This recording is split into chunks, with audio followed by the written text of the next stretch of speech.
Les forces politiques de la 22e circonscription s'activent pour se repositionner au mieux et peser de tout leur poids dans la mouvance présidentielle. Une sortie politique a rassemblé ce 23 janvier 2019 plusieurs militants, militantes, sympathisants et sympathisantes dont les motivations restent bien justifiées. Au regard des forces politiques en présence, notamment dans la 22e circonscription électorale, et après analyse approfondie, nous avons décidé de partager avec l'opinion nos réflexions en vue de gagner du terrain au profit de la mouvance et de repositionner notre commune Pobé en tête des communes qui accompagnent le chef de l'État dans sa noble mission de développement de notre pays. Nous avions besoin d'avancer. Et dès qu'on nous lance le filet d'avancement, nous trouvons des gens qui sont prêts à nous couper ces filets. La commune de Pobé ne va plus continuer dans ce élan-là.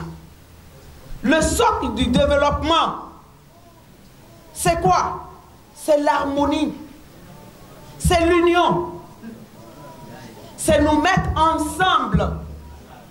Pourquoi est-ce que nous allons toujours attendre que nous soyons divisés autour de ce qui peut nous apporter le bonheur? Quand est-ce que ce serait possible? Pour Clotaire Oléidé, il est plus que jamais important de rassurer le chef de l'État de leur engagement.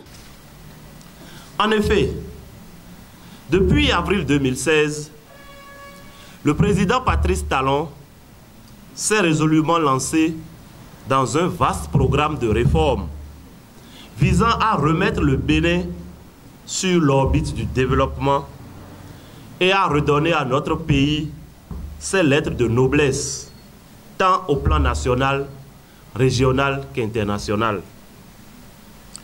Cette option courageuse du chef de l'État ne lui attire pas que des amitiés.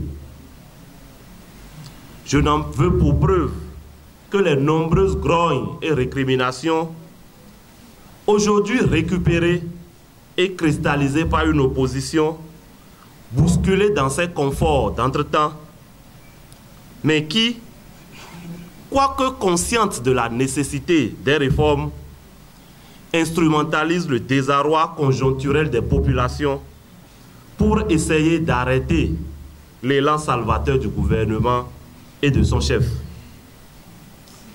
Bien entendu, la commune de Pobé n'échappe pas aux assauts permanents de l'opposition. Mieux, ou pire, notre commune projette aujourd'hui, à tort ou à raison, l'image d'un bastion de l'opposition au régime Talon, en raison de positions prises plus ou moins récemment par certains de ses fils qui la représentent à des niveaux élevés de l'État.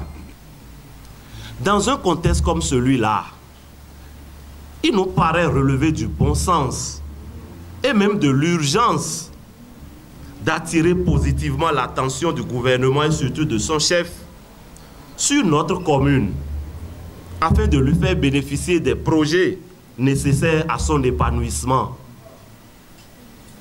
Une des voies royales pour y parvenir est de nous unir et de nous mobiliser pour faire reculer l'opposition dans la commune et rassurer le président de la République de notre engagement et notre détermination à l'accompagner pour la réussite de son mandat.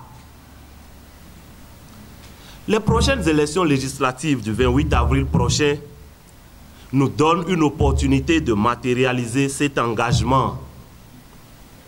Que faisons-nous, ou plutôt, que devons-nous faire pour que cette opportunité se transforme en réalité? La solution, nous semble-t-il, réside dans le rassemblement des forces et l'unité d'action des filles et fils de la commune de Pobé. Que nous soyons républicains, progressistes ou de toute autre obédience, convaincus de l'objectif commun de sortir Pobé de la précarité, nous devons, sans esprit sectaire, lutter contre le virus de la division et trouver ensemble la formule la plus appropriée pour arracher les 2 députés de la 22e circonscription électorale pour la mouvance. Tout en veillant, c'est très important, tout en veillant à ce que les 2 communes sœurs de Pobé et de Kétou y trouvent leur compte. Pobé n'est pas un bastion de l'opposition et désormais, à travers la volonté de ses fils et filles, la 22e entend se donner les bons attributs, s'unir et se mobiliser pour porter Pobé au plus haut niveau.